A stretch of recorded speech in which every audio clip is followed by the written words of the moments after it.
de chaque jour. Sévérant ses exigences, il est riche en son amour. Quel ami fidèle et tendre nous avons en Jésus-Christ, toujours prêt à nous comprendre quand nous sommes en souci. Qu'il conduit toutes nos peines, oublie tout notre bientôt ses paroles saintes nous rendront le vrai bonheur.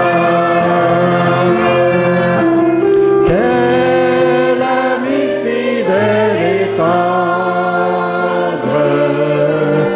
nous avons en Jésus-Christ, toujours prêt à nous défendre quand nous presse l'ennemi. Il nous suit dans la mêlée, nous entoure de ses bras, et c'est lui qui tient l'épée, qui décide des combats. Quel ami fidèle et tendre nous avons en Jésus-Christ, toujours prêt à nous apprendre à vaincre en comptant sur lui. C'est nos frères et sincères à chercher la sainteté. Il écoute nos prières et nous met en liberté. Ami fidèle et tendre, nous avons en Jésus-Christ. Bientôt il viendra nous prendre pour être au ciel avec lui. Suivons donc l'étroite voie en comptant sur son secours. Bientôt nous aurons la joie de vivre avec lui toujours.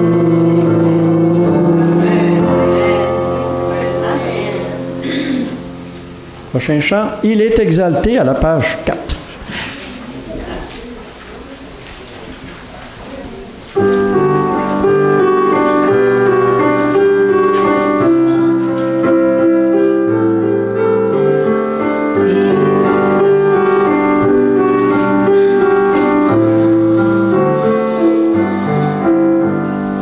Il est exalté, le roi est au-dessus des cieux. Je veux le louer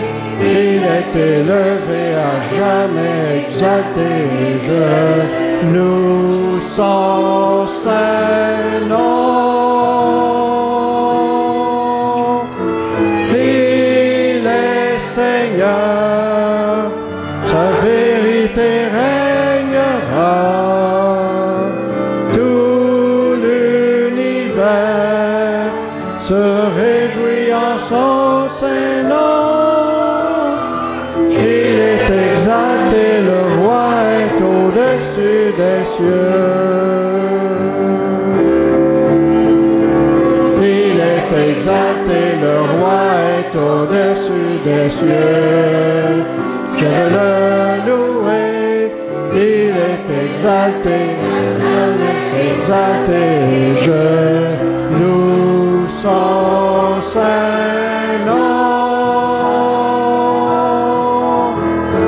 Il est Seigneur, sa vérité régnera. Tout l'univers se réjouit en son Saint-Nom. Il est exalté, le roi est au-dessus des cieux. Amen.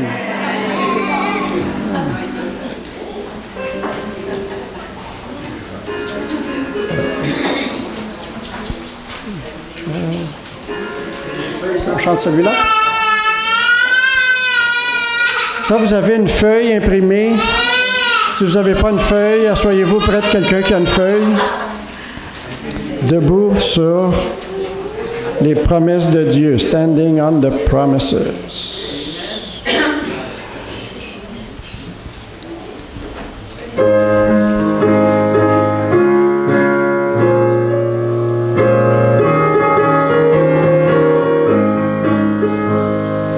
Debout sur les promesses de Christ, mon roi, qu'à travers les anges sa louange soit. Je chante et j'adore, je loue et je crois. Debout sur les promesses de Dieu. Debout, debout, debout sur les promesses de Dieu, mon sauveur.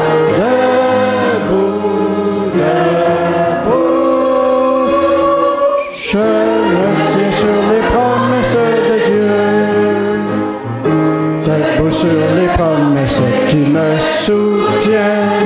Je tiens ferme dans la liberté sereine. Jésus m'en a fait don, elle est bien mienne. Debout sur les promesses de Dieu. Debout, debout, debout sur les promesses de Dieu, mon sauveur. Debout, debout, je me tiens sur les promesses de Dieu. Debout sur les promesses de Dieu, je vois le sang de Jésus-Christ répandu pour moi. Pureté parfaite donnée à ma foi. Debout sur les promesses de Dieu. Debout, debout, debout sur les promesses de Dieu, mon sauveur. Debout, debout, je me tiens sur les promesses de Dieu. Debout sur les promesses de Dieu, je crois et je vois sa main qui me guérit. C'est lui qui me baptise du Saint-Esprit. Debout sur les promesses de Dieu. Debout, debout, debout sur les promesses de Dieu, mon sauveur. Debout, debout, je me tiens sur les promesses de Dieu. Debout sur les promesses de mon Seigneur.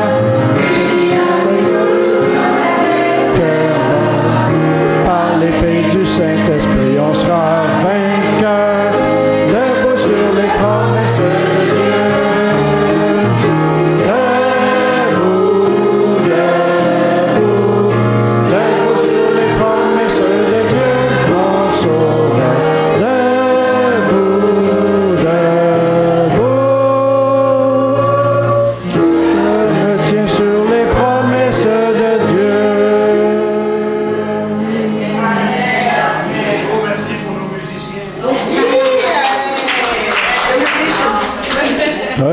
maintenant, on a un morceau spécial, un morceau instrumental.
Amen. Vraiment beau message. Je pense qu'on peut retourner à la maison maintenant. Amen.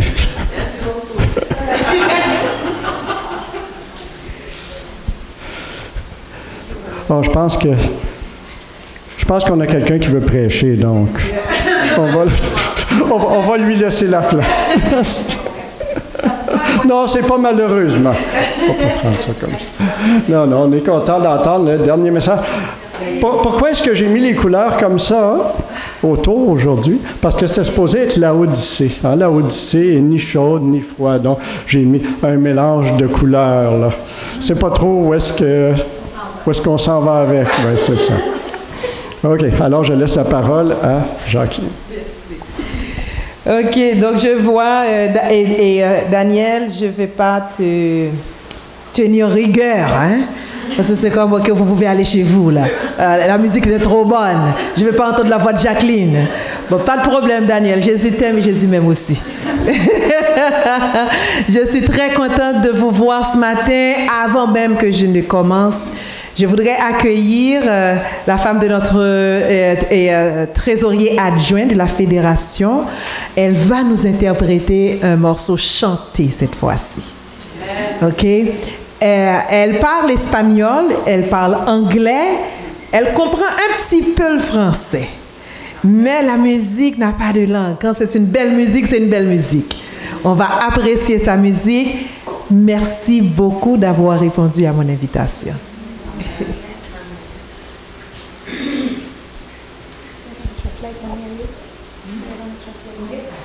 Happy Sabbath, everyone. How is everyone doing? Comment allez-vous? Good. I feel bad because Je me sens mal parce que I would like to be able to speak your language. j'aimerais bien être capable de parler votre langue. But you know what? Music is the world language and love. Pardon? Music is the la love. musique. OK, la musique c'est le langage, la langue du monde. And God has blessed us with the music for praise His name. Et Dieu nous a bénis avec la musique pour pouvoir le. So we're going to praise His name with this beautiful song today. Donc nous allons adorer Dieu avec ce beau chant. We talk about the goodness of our God. Nous allons parler de la bonté de notre Dieu. Amen. Thank you.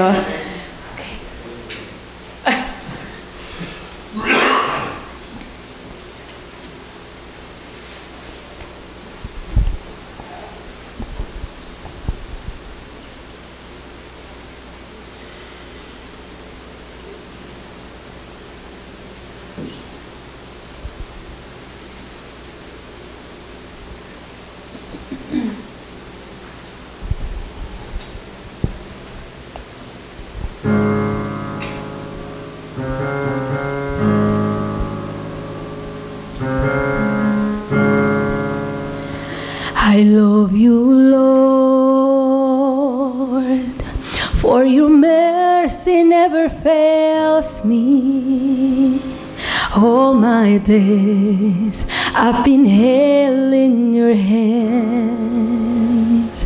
From the moment that I wake up until I lay my head, I will sing of the goodness of God.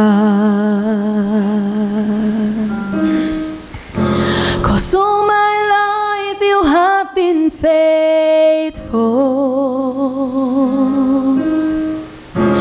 All my life you have been so good. With every breath that I am able, I will sing of the goodness of God.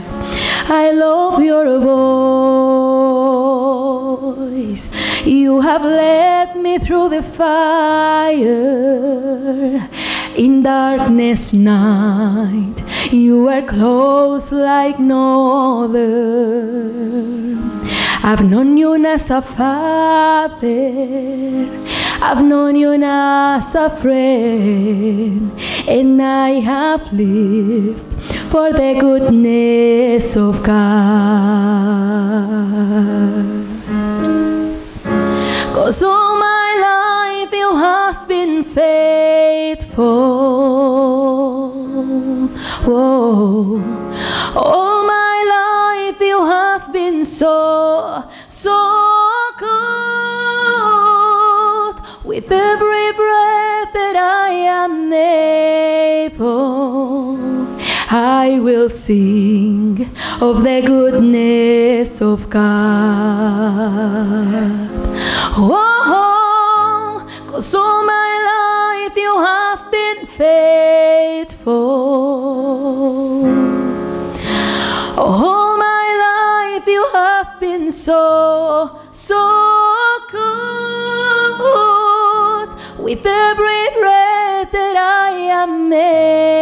faithful.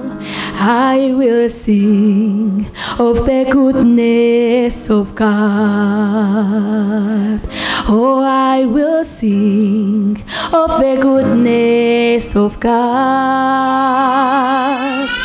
I will sing of the goodness of God. Oh, amen.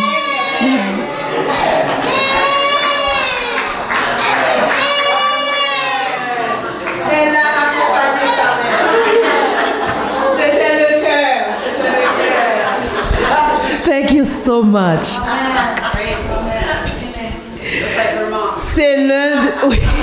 C'est l'un de mes chants préférés. Toute ma vie, Dieu a été fidèle et c'est la raison pour laquelle je veux continuer à chanter sa bonté. C'est le mot de ce chant. Je suis très, très contente de vous voir ce matin. Donc, je vais vous saluer. Et comme vous le savez, vous devez me répondre, n'est-ce pas? Pour ceux qui sont habitués avec moi, pour les nouveaux venus, vous allez suivre les anciens élèves. OK? Vous allez copier. OK. Chers frères et sœurs, chers amis, bonjour. Bon sabbat. Voilà. Avez-vous bien dormi? Là maintenant, et Dieu nous a réveillés ce matin et nous avons devant nous une belle journée de sabbat. Notre dernière journée dans ce camp. Est-ce que vous avez été bénis? Tout au cours de ce camp, il y a eu des messages particuliers. Et chère madame, hier matin, tu n'étais pas là, hein? J'avais un appointement pour mon chien au vétérinaire. Ah, ok. Excuse-moi. Tu vois, je reconnais le visage. Tout au cours de la semaine, nous avons écouté plusieurs sermons, que ce soit ici, que ce soit à l'auditorium, dans les tentes. Dieu a béni particulièrement le camp de cette année et nous remercions Dieu pour ces différentes bénédictions. Dieu est vraiment bon, il est vraiment fidèle. Et tout au cours de la semaine, nous avons étudié. Oh, ok. Donc ceux qui n'étaient pas là disent ok, j'ai rien raté. Ceux qui étaient là ne se souviennent même pas. Ok, nous avons étudié l'Apocalypse, spécifiquement les lettres aux 7 églises. Et les 7 églises, est-ce qu'on se souvient de ces noms dans l'ordre? Dans l'ordre? Ok, je prends ma Bible.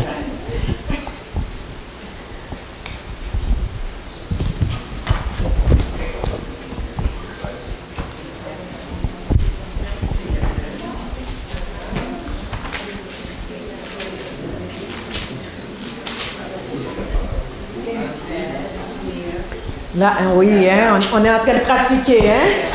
Surtout que je vais vous demander de me fixer. Oui. Pas me fixer comme ça. Non.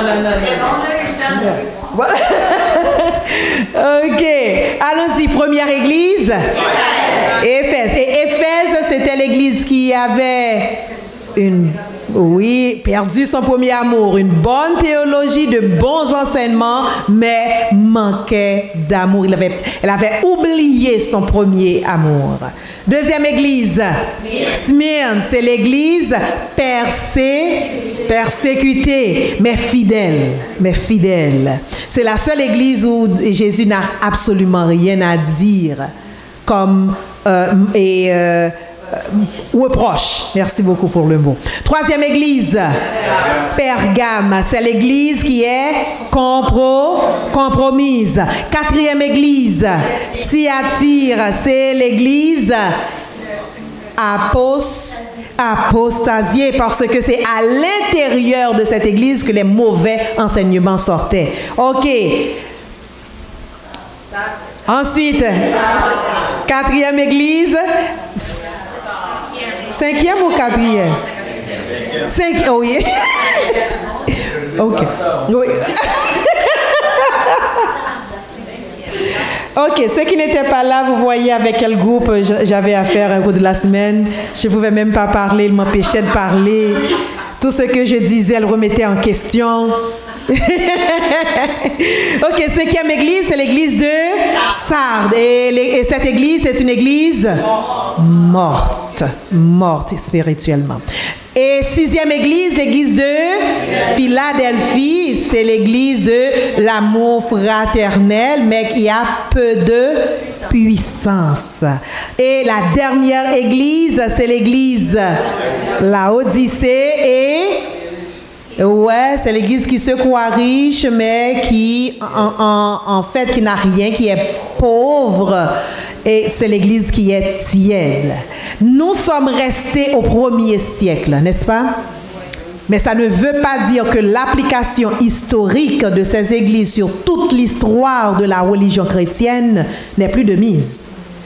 Mais nous avons choisi de rester au 1er siècle et de voir comment est-ce que le public de Jean a accueilli cette lettre-là qui a été envoyée à ces églises. Nous avons vu l'image, une vision extraordinaire de Jésus, le Jésus crucifié, pas le Jésus, l'homme de douleur habitué à la souffrance, mais le Jésus crucifié. Dans Apocalypse chapitre 1er, nous avons vu plusieurs titres de Jésus. Donc ce que nous allons faire ce matin, nous allons laisser chapitre 1er parce que vous avez maîtrisé chapitre 1er. Nous allons tout simplement voir quelques titres. Vous allez me dire quelques titres de Jésus pour ces églises. Parce que pour chaque église, Jésus s'est présenté d'une façon. N'est-ce pas? Maintenant, qui est-ce qui veut commencer? On peut regarder dans sa Bible, il n'y a pas de problème. Celui qui vous aime. Celui qui vous aime, oui. Oh. Chaque matin, le monsieur le grec est là, l'alpha et l'oméga. Ok. Le premier et le dernier. Le roi des rois. Pardon? Le roi des rois. Le roi des rois. Le Tout-Puissant, exactement. Pour l'église d'Éphèse, comment est-ce que Jésus s'est présenté? Quel est le titre de Jésus pour l'église d'Éphèse? Exactement, celui qui marche au milieu des 7 chandeliers. Les 7 chandeliers représentent l'église, les 7 églises. Et celui qui tient les 7 étoiles dans sa main droite. Les 7 étoiles, c'est les messagers, les anges, les leaders spirituels, les pasteurs, les anciens de ces églises-là. Ok, très bien. Pour l'église de Smyrne, comment est-ce que Jésus s'est présenté? Oui, celui qui était mort et qui est revenu à la vie, parce que bien sûr, on parle de persécution de la mort dans cette église-là, et c'est le premier et le dernier. L'église de Pergame, qui est Jésus pour l'église de Pergame? Celui qui a l'épée aiguë à 2 tranchants. Donc c'est lui qui a le pouvoir, n'est-ce pas? Ensuite, l'église de Thyatire. Qui est Jésus pour l'église de Thyatire? Le Fils de Dieu, celui qui a les yeux comme une flamme de feu et dont les pieds sont semblables à de l'airain. Et ça, c'est Jésus qui scrute minutieusement, qui sait exactement ce qui se passe dans les cœurs des membres de ces églises. À l'église de Sardes, Jésus s'est présenté comme... Ça ne vaut même pas besoin de regarder. L'église de Sardes, elle est morte. Donc, comment est-ce que Jésus va se présenter? Celui qui a les 7 esprits. Parce que cette église est morte. Les 7 esprits de Dieu et les 7 étoiles. L'église de Philadelphie, beaucoup de titres. Nous avons vu ça hier matin. Le Saint, le véritable, celui qui a la clé de David, celui qui ouvre et personne ne fermera, celui qui ferme et personne n'ouvrira. Et à l'église de la Odyssée, je vais faire une minute peut-être pour dire quelque chose parce que nous n'avons pas eu le temps de vraiment développer et ces versets-là. C'est l'Amen, le témoin fidèle et véritable, le commencement de la création de Dieu. Ici, le mot commencement qui est utilisé ne veut pas dire début. Parce que commencement peut dire, le mot qui est utilisé en fait en grec peut avoir plusieurs significations et l'une des significations profondes de ce mot, c'est que c'est l'origine. L'origine, la source. Donc ici, Jésus se présente. L'église de Laodicée pense qu'elle a tout. Jésus dit non, non, c'est moi qui suis l'origine de toutes choses. Donc c'est comme ça que Jésus s'est présenté à l'église de Laodicée. Et là, après, cette voix qui dit, nous sommes sur l'île de Patmos avec Jean. Cette voix qui dit, écris. Je te dis, écris. Mais maintenant, Jean va passer à une deuxième étape. Nous sommes au chapitre 4. Apocalypse, chapitre 4. Après cela, allons-y avec moi les amis, on va lire le premier verset. Allons-y ensemble. Apocalypse, chapitre 4, verset 1er. Allons-y. Après cela, je regardai et voici, une porte était ouverte dans le ciel. La première voix que j'avais entendue, comme le son d'une trompette et qui me parlait, dit, monte ici et je te ferai voir ce qui doit arriver dans la suite. Verset 2, allons-y. Aussitôt, je fus ravi en esprit et voici, il y avait un trône dans le ciel et sur ce trône, quelqu'un était assis.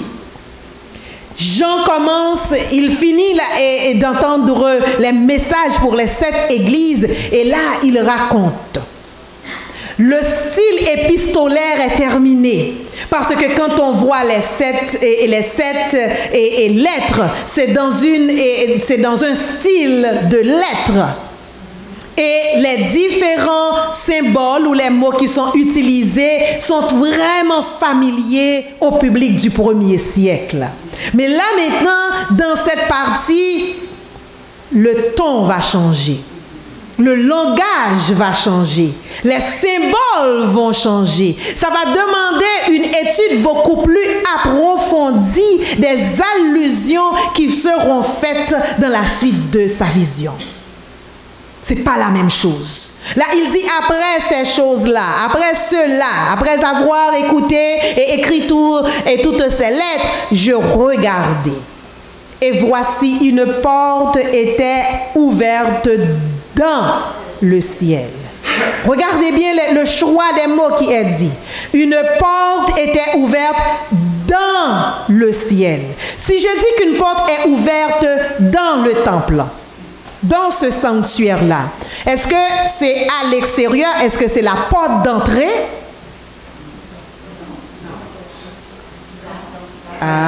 Est-ce que c'est la porte d'entrée qui est ouverte?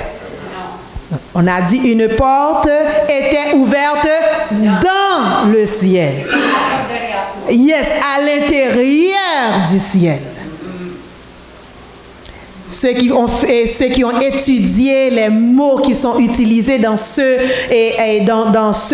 verset nous dit que le mot porte qui est utilisé dans la traduction grecque de l'Ancien Testament, c'est le même mot qu'on utilisait pour le sanctuaire, pour la porte du sanctuaire. Donc, c'est-à-dire, Jean est transporté dans le ciel, mais qu'est-ce qui va être ouverte? La porte du sanctuaire céleste va être ouverte. Donc, la porte est ouverte. Et qu'est-ce que Jean entend? Cette première voix qui était comme le son d'une trompette. Rappelez-vous, quand il a commencé, il entend derrière lui une voix comme le son d'une trompette et il se retourne. Qu'est-ce qu'il voit? Il voit les chandeliers. Maintenant, cette même voix continue et dit, Jean, monte. Viens là, viens-t'en. Dans le ciel. Et il fut ravi en esprit. Comment est-ce que Jean va faire pour décrire ce qu'il voit dans le ciel à des gens qui vivent sur la terre? Comment? Et avec des symboles. Et même avec ces symboles, les prépositions qui sont utilisées, la tournure des phrases, c'est encore un mystère pour ceux qui étudient l'Apocalypse. C'est tellement extraordinaire. Jean essaie de traduire en mots des réalités célestes à des gens qui vivent sur la terre. Donc, qu'est-ce que Jean va voir dans le ciel? Il y avait un trône. C'est la première chose qui va attirer l'attention de Jean. Et si vous lisez attentivement le chapitre 4, vous allez voir combien de fois est-ce que le mot trône est répété. Donc le focus du chapitre 3, c'est une question de trône. Donc il voit un trône et sur ce trône, quelqu'un était assis. D'après vous, ce quelqu'un, c'est qui? Dieu. Ah, Dieu, pour le chapitre 4. Quelqu'un était assis. Bon, bien entendu, quand on voit un trône, heureusement que Jean a vu sur le trône et sur ce trône-là que quelqu'un était assis. Regardez bien les chaises qui sont derrière moi. Vous entrez, immédiatement dès que la porte s'ouvre, la première chose qui attire votre attention, c'est la chair ici. Mais regardez, tout le monde est assis. Et là, il n'y a personne. Quelle sera votre première impression? Mais il n'y a pas d'église aujourd'hui, les gens ne sont pas là. Mais quels gens? Les dirigeants ne sont pas là. Si les dirigeants ne sont pas là, est-ce qu'il va y avoir réunion? On va peut-être s'entendre, on va parler pendant 10 minutes, 15 minutes. Et là, c'est là qu'on va prendre des décisions. OK, qui va chanter? Qui va faire ci? Mais ce ne sera pas un très bon service parce que ce ne sera pas déjà planifié. Ce sera fait à l'improviste. Donc vous entrez, vous vous attendez à voir quelqu'un qui est déjà là. Et vous vous dites que si la personne est là, dans ce cas-là, le service a été bien préparé. Donc Jean regarde, il voit le trône. Et le trône n'est pas vide. Quelqu'un est assis sur le trône. Écoutez les amis, le monde n'est pas laissé à lui-même. Il y a quelqu'un qui règne. Il y a quelqu'un qui gouverne. Le symbole du trône, c'est le symbole d'autorité. C'est le symbole de gouvernance. Et le roi est là. Comprenez bien. Le trône n'est pas vide. Le roi est là. Des fois, dans nos situations quotidiennes, quand on entend les nouvelles, parce qu'en général, dans les nouvelles, ce sont les mauvaises nouvelles. On a l'impression que ça ne va pas y assez. Et souvent, nos amis de l'extérieur peuvent penser que on a perdu le contrôle. Mais non, les amis. L'univers est dirigé. Il y a un gouvernement central de l'univers. Les gouvernements terrestres sont des gouvernements terrestres. Il y a un gouvernement central. Et le gouvernement central, c'est dirigé par un roi parce qu'on voit un trône. Et le roi est là. Le roi a tout sous son contrôle. Le roi est là. D'ailleurs, dans les livres de psaumes, dans les chants des psaumes, où vous voyez toujours que Dieu règne. Il y a le chant qui dit « Notre Dieu règne encore, jamais son amour ne s'endort ». Donc, comprenez bien quand Jean, qui est exilé sur l'île de Patmos, un vieillard persécuté, tous ses amis sont déjà morts. Il a devant lui une seconde génération de chrétiens qui est tout simplement ouverte à beaucoup d'apostasie. Jean est fatigué, il est entouré de criminels. Et là, il voit cette vision.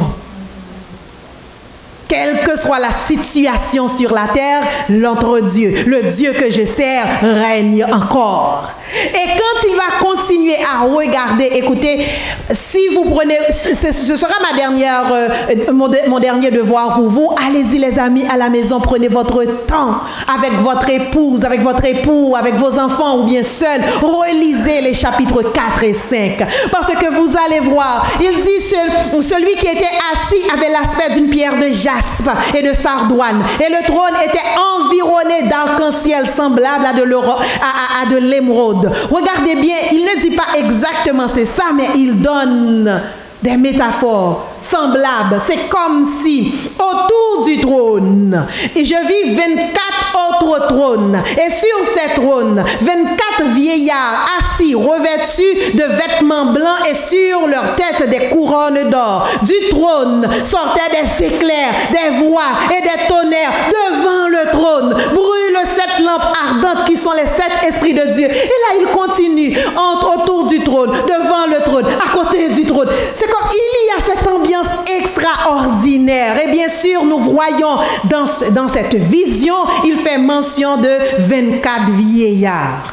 Et je sais que vous êtes des adventistes convertis, avertis, expérimentés. Je sais que vous avez entendu beaucoup de discussions à propos de l'identité des 24 vieillards. C'est qui? Je vais tout simplement vous donner des pistes de réflexion. Je ne vais pas vous dire en quoi croire, je vais vous donner des pistes de réflexion. On a dit autour du trône, je vois 24 trônes et sur ces trônes, 24 vieillards assis. Dans l'Ancien Testament, il n'y a pas d'allusion par rapport à ces 24 vieillards. C'est qui? Il n'y a pas d'allusion. Mais regardez comment il décrit ces vieillards. Revêtus de vêtements blancs. Dans l'Apocalypse, il y a beaucoup d'allusions concernant le vêtement blanc. Rappelez-vous une église où ils seront vêtus en robe blanche. Et je vous avais dit la signification des robes blanches historiquement, mais spirituellement, c'est la justification de Jésus-Christ, n'est-ce pas? Et donc, ces 24 vieillards revêtus de vêtements blancs et sur leur tête des couronnes d'or. Et le mot couronne qui est utilisé, rappelez-vous qu'il y avait 2 mots pour couronne. Stéphanos et diadéma. Diadéma, c'est pour les rois. Stéphanos, c'est pour les vainqueurs. Et ici, le mot qui est utilisé, c'est Stéphanos. OK? Des pistes de réflexion. Donc, 24 vieillards vêtus de vêtements blancs et sur leur trône des couronnes de victoire, des couronnes de vie, des couronnes d'or. En plus des 24 vieillards, il va voir aussi les 4 êtres vivants. Et là, les 4 êtres vivants, il n'y a pas beaucoup de discussion dans notre dénomination sur les 4 êtres vivants. C'est les chérubins. Parce que quand on retourne dans Ézéchiel ou bien dans Ésaïe, on voit c'est à peu près la même description pour les chérubins. Donc, on a les chérubins, on a les 24 vieillards, on a le trône, on a des éclairs, on a les 7 esprits de Dieu, symbole et du Saint-Esprit. Et il va y avoir quelque chose. Quelque chose. Verset 8. Les 4 êtres vivants ont chacun 6 ailes. Ils sont remplis d'yeux tout autour et au-dedans, des symboles, n'est-ce pas, pour montrer leur façon de voir, la possibilité de voir tout et tout. Ils ne cessent de dire, et voici notre première séance de louange à laquelle nous allons participer dans le livre de l'Apocalypse. Ils ne cessent de dire jour et nuit, Saint, Saint, Saint est le Seigneur Dieu, le Tout-Puissant qui était et qui vient. Donc voici leur chant. Saint, Saint, Saint. Où est-ce que nous avons trouvé ce mot-là, Saint, Saint, Saint, 3 fois dans l'Ancien Testament? Quelle vision? Ésaïe, n'est-ce pas? Saint, Saint, Saint est le Seigneur Dieu, le Tout-Puissant, qui était, qui est et qui vient. Rappelez-vous comment est-ce que Dieu est décrit dans la Trinité de l'Apocalypse 1er. OK. Ça, c'est les 4 êtres vivants. qui disent ça. Mais et les 24 vieillards, qu'est-ce qu'ils font? On nous dit qu'ils sont assis sur des trônes aussi. Ils ont la couronne d'or. Ils sont vêtus de vêtements blancs. Mais qu'est-ce qu'ils font là? Qu'est-ce qu'ils font? 10. Les 24 vieillards se prosternent. Mais avant, continuons avec le verset 9. Quand les êtres vivants rendent gloire et honneur et action de grâce à celui qui est assis sur le trône, à celui qui vit au siècle des siècles, regardez bien comment Jean évite de prononcer le nom de Dieu. En tant que pur juif, les juifs ne prononcent pas comme ça le nom de Dieu. D'ailleurs, la façon dont c'est écrit dans l'Ancien Testament pour Yahweh, ils ont évité de mettre des voyelles. C'est 4 consonnes. C'est juste après qu'on va ajouter des voyelles pour pouvoir prononcer le mot Yahweh. Parce qu'avec ces 4 consonnes, on ne peut pas prononcer 4 consonnes ensemble. Donc, Jean fait tout ce qu'il peut en tant que juif. Pour montrer du respect, de la révérence à l'égard de Dieu, il dit, il adore, les 4 êtres vivants rendent gloire et honneur et action de grâce à celui qui est assis sur le trône. Et celui qui est assis sur le trône, c'est celui qui vit au siècle des siècles. Maintenant, que font les 24 vieillards?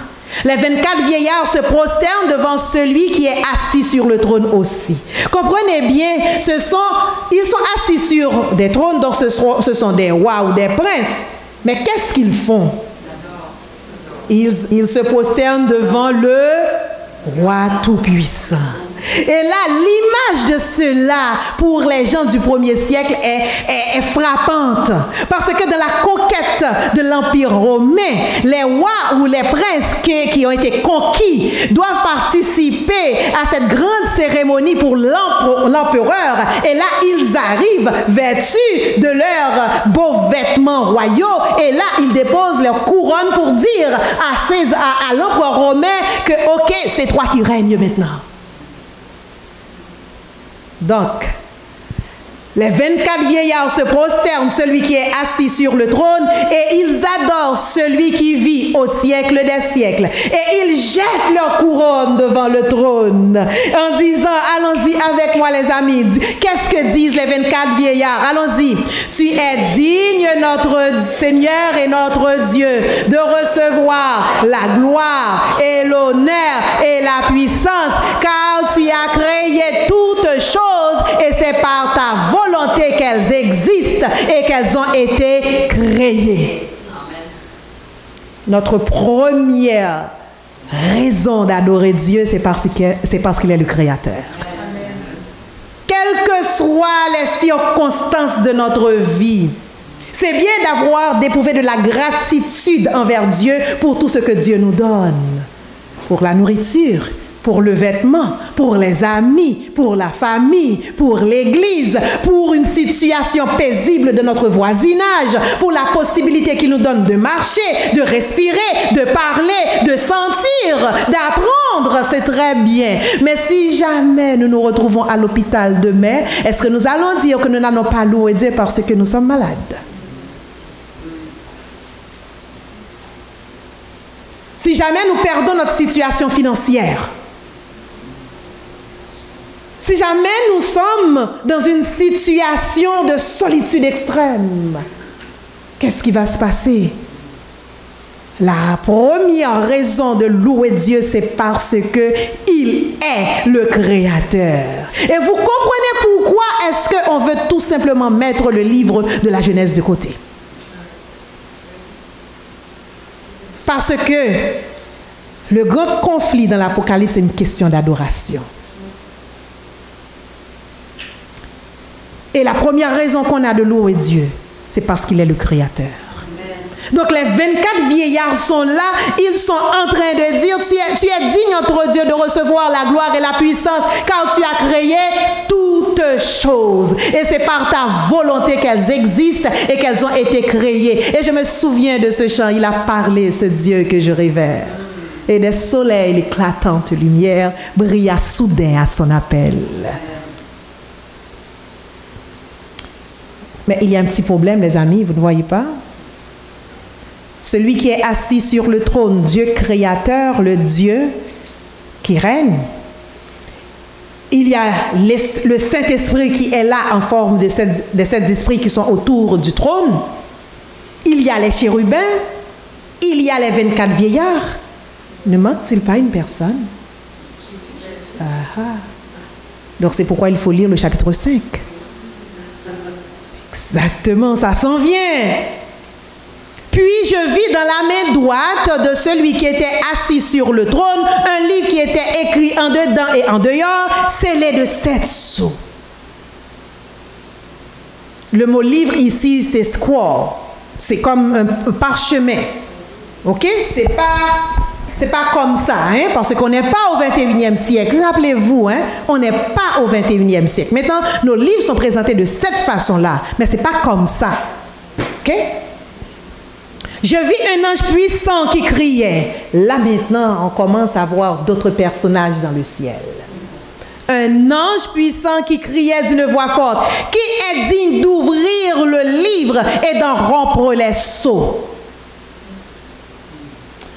Il y a beaucoup d'études qui ont été faites sur le chapitre 5. Particulièrement par rapport à ce mot-là. Un livre écrit en dedans et en dehors. Je ne vais pas vous faire le résumé parce que ça prendrait un peu plus de temps. Ok. Donc, je ne peux pas. Mais l'une des conclusions à laquelle on parvient en étudiant ce passage, c'est que ce livre représente en réalité le livre de la loi et le livre prophétique, la loi et les prophètes. La loi en Israël, quand on sacrait un roi, oh my God, je dis sacré, mais ce n'est pas dans le sens québécois, ok? C'est comme quand on intronisait un roi. Ouais, ok? Donc quand on le faisait, on devait lui remettre le livre de la loi. Et dans ce livre de la loi, bien sûr, il y a tout ce que Dieu réclame de ses enfants. OK? Et il devait montrer sa capacité de lire ce livre et de dire que je vais diriger selon ce qui est écrit dans ce livre-là. Et puisque c'est un royaume théocratique, c'est-à-dire avec Dieu, dans ce cas, puisque je suis d'accord avec Dieu, je vais être co-gérant, je vais être co-directeur, je vais être co-leader avec Dieu. Donc, les rois étaient tenus de respecter la loi de Dieu. Non seulement de respecter la loi de Dieu, mais de faire respecter la loi de Dieu au sein du peuple. C'est la raison pour laquelle quand on va avoir des rois au sein du peuple d'Israël, les rois étaient scrutés à la loupe et Dieu envoyait des messagers pour parler aux rois, pour pouvoir parler au peuple. Mais vous connaissez l'histoire des rois d'Israël, n'est-ce pas? Dans le royaume d'Israël, aucun roi n'a fait ce qui était bon aux yeux de l'Éternel. C'est la raison pour laquelle vous avez cette expression-là. Dans le royaume de Juda, quelques-uns. Des fois, ils mélangeaient le bien et le mal. C'est un symbole. Nous sommes dans Apocalypse chapitre 5. Donc, il y a ce livre-là. Et on pose, l'ange dit, mais qui est digne? Et le mot digne ici, est-ce qu'il y a une personne qui a fait des actes extraordinaires, qui est vraiment courageux, qui est vraiment un héros? Qui est digne d'ouvrir le livre et d'en rompre les sceaux? Et bien sûr, vous connaissez l'histoire. Personne. Parce qu'il n'y a personne qui peut diriger selon Dieu vraiment. Personne dans le ciel, ni sur la terre, ni sous la terre, ne peut ouvrir le livre, ni le regarder. Et Jean va avoir cette réaction viscérale. Le vieil homme va pleurer. Et je pleurais beaucoup de ce que personne ne fut trouvé digne d'ouvrir le livre, ni de le regarder. Et l'un des 24 vieillards va donc dire à Jean, mais Jean, t'inquiète pas, ne pleure pas. Voici le lion de la tribu de Juda, le rejeton de David, a vécu pour ouvrir le livre et les 7 sceaux. Le lion de la tribu de Juda, c'est qui? Jésus. Et je vis au milieu du trône et des 4 êtres vivants et au milieu des vieillards, le lion de la tribu de Juda est digne et quand il regarde, il voit un agneau. Le lion, la puissance. L'agneau, la sagesse. Et la façon dont Jésus a fait pour donner sa vie, c'était la mort. Donc il voit, et l'un des vieillards lui dit, le lion, il voit au milieu un agneau qui était là comme immolé. Il avait 7 cornes et 7 yeux, qui sont les 7 esprits de Dieu envoyés par toute la terre. Rappelez-vous la promesse de Jésus à ses disciples. Quand il eut pris le livre, les 4 êtres vivants et les 24 vieillards se prosternèrent devant l'agneau, tenant chacun une harpe et des coupes remplies de parfums, symbolisant les prières des saints, et ils chantaient un cantique nouveau en disant, tu es digne de prendre le livre et d'en ouvrir les sceaux, car tu as été immolé et tu as racheté pour Dieu, par ton sang, des hommes de toute tribu, de toute langue, de tout peuple et de toute nation. Tu as fait d'eux un royaume et des sacrificateurs pour notre Dieu, et ils régneront sur la terre. Amen et amen. Comprenez bien maintenant la deuxième raison pour laquelle nous devons louer Dieu. La rédemption. La première raison, la création. La deuxième raison, la rédemption. Dieu, Jésus nous a sauvés, les amis. Il a sauvé pas seulement les Juifs, ceux qui parlent grec, ceux qui parlent le latin, ceux qui parlent l'anglais, mais non, c'est toute tribu, toute langue, tout peuple. Comprenez bien, les amis, c'est pourquoi l'Église doit être une Église multiculturelle.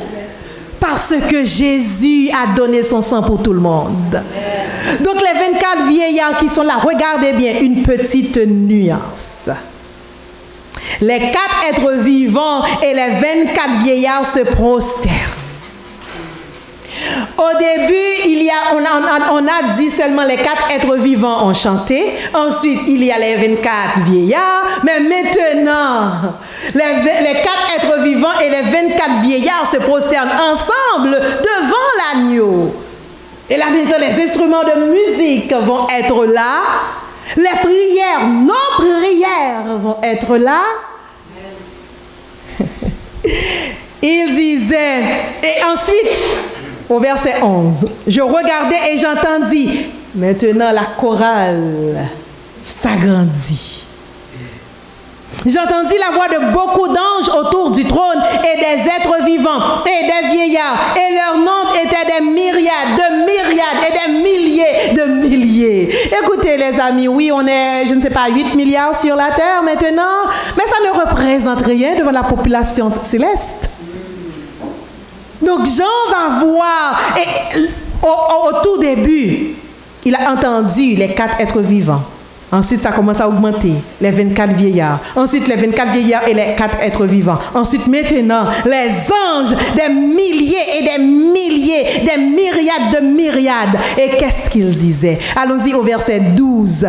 Disons ensemble ce qu'ils disaient d'une voix forte. L'agneau qui a été immolé est digne de recevoir la puissance, la richesse, la sagesse, la force, l'honneur, la gloire et la louange. Et toutes les créatures qui sont dans le ciel, sur la terre, sous la terre, sur la mer, et tout ce qui s'y trouve, je les entendis qui disaient à celui, allons-y ensemble, à celui qui est assis sur le trône et à l'agneau, soit la louange, l'honneur, la gloire et la force au siècle des siècles. Et les 4 êtres vivants disaient Amen. Et les vieillards se prosternèrent et adorèrent. Et l'église de Pagouache, l'église francophone de Pagouache dit Amen.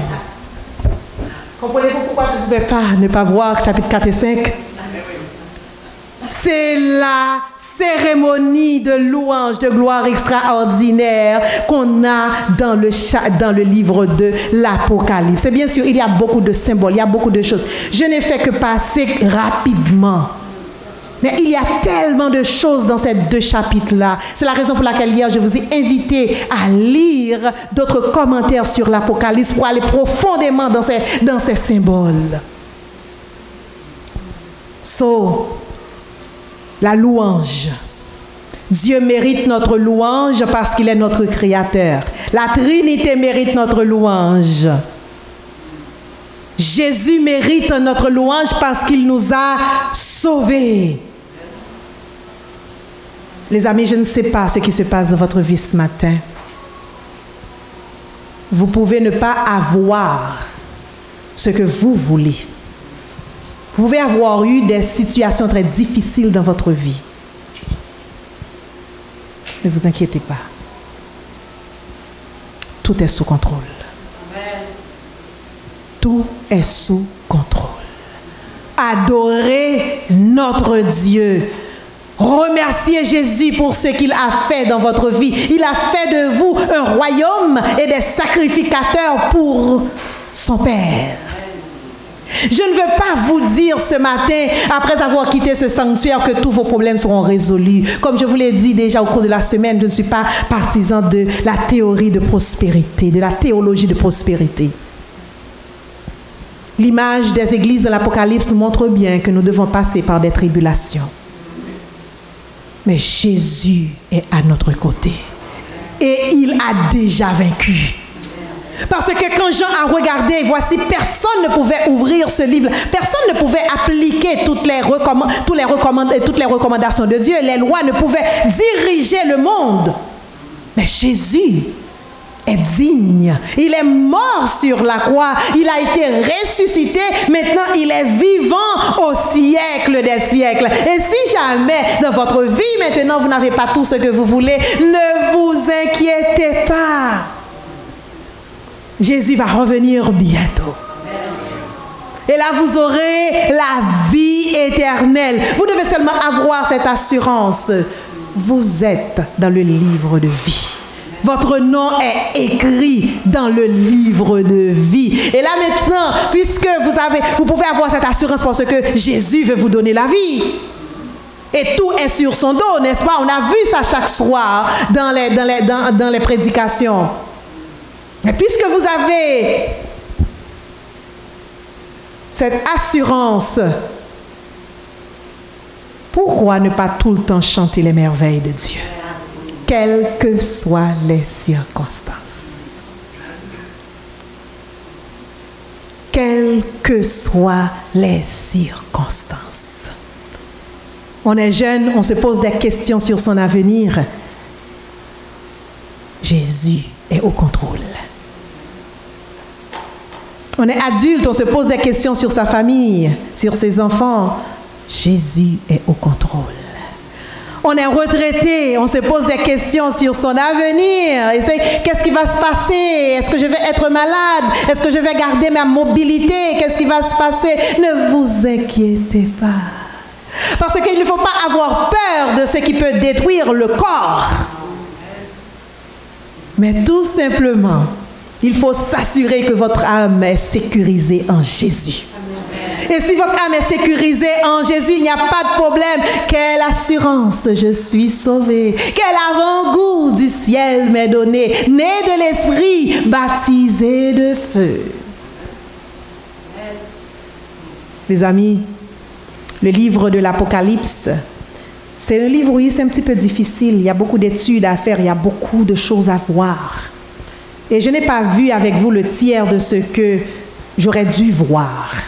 Parce qu'on n'a pas suffisamment de temps pour cela. Mais je vous invite à lire, si ce n'est tout le livre, au moins les 5 premiers chapitres. Parce que ça peut nous donner cette encre dont nous avons besoin pour ne pas tergiverser, pour ne pas être balancé, bâilloté par les flots de la vie. Jésus est le centre de ce livre. Il est le premier et le dernier, l'alpha et l'oméga, le commencement et la fin, celui qui était, qui est et qui vient. vient. Celui qui était mort, mais qui est revenu à la vie et qui est vivant au siècle des siècles. Il est l'Amen. Il est le témoin véritable. Il est celui qui tient les 7 étoiles dans ses mains. Il est celui qui marche au milieu des 7 chandeliers. Il est le vivant. Il est celui qui fait de nous le royaume et des sacrificateurs pour Dieu. Et Jésus est le même. Hier, aujourd'hui et éternellement. Jésus-Christ est toujours le même. Toujours le même. Toujours le même. Jésus-Christ est toujours le même. Hier, aujourd'hui et éternellement. Et que toute l'Église de Dieu dise Amen.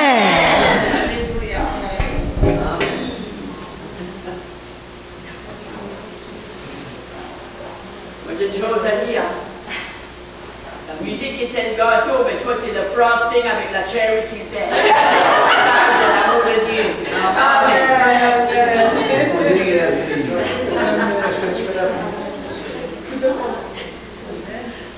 Non, habituellement, tu fais la prière pour la fin du message.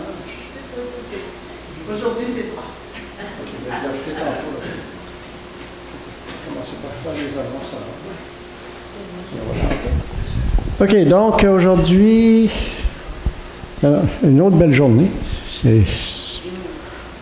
On est béni. On est béni, une semaine de soleil. On a eu un petit peu de pluie pendant la nuit, qui ne dérange rien, mais on a eu du soleil.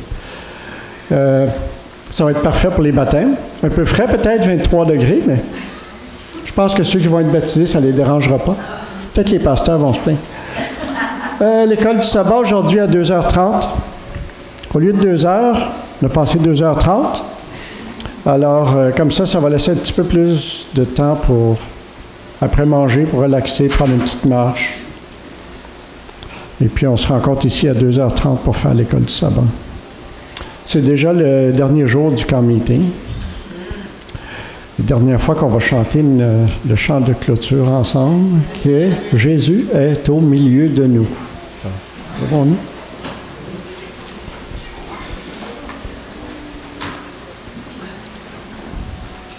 Les paroles vont être à l'écran. C'est un enregistrement.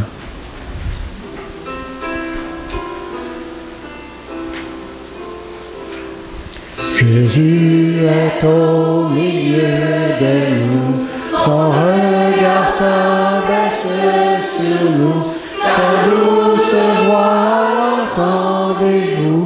Je veux vous bénir tous, je veux vous bénir tous, sa douce voix entendez-vous. Je veux vous bénir tous. Jésus est au milieu de nous, son regard s'abaisse sur nous, sa douce voix l'entendez-vous. Oh, je veux vous sauver tous, je veux vous sauver tous, sa douce voix l'entendez-vous. Je veux vous sauver tous. Jésus est au milieu de nous, son regard s'abaisse sur nous, sa douce voix l'entendez-vous. Oh, je vous aime tous, oh, je vous aime tous, sa douce voix l'entendez-vous. Oh, je vous aime tous.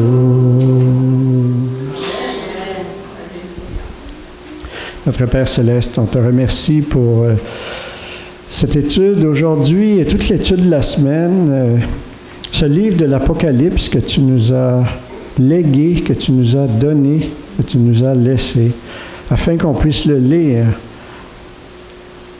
Tu as même mentionné à la fin du livre que celui qui lit ce livre et qui en garde les paroles a une bénédiction attachée à ça.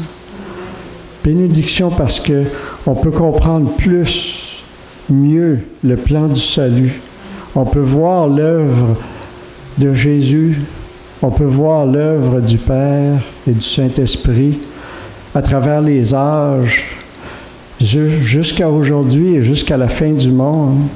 Et même après la fin du monde, les choses extraordinaires, si on continuait à étudier l'Apocalypse, on verrait on se rendrait jusqu'à la nouvelle terre, cette nouvelle terre où il n'y aura plus de mort, il n'y aura plus de maladie, il n'y aura plus de guerre, il n'y aura plus rien de désagréable, rien qui va à l'encontre de la loi de Dieu, rien qui soit différent du plan original de Dieu. Merci, Père Céleste. Merci pour ce camp, une fois de plus, une année de plus. On peut être réunis en ton nom, fêter cette grande fête annuelle ici à Pogwash. Et que toute la gloire soit à toi, et l'honneur et la puissance au siècle des siècles. Amen.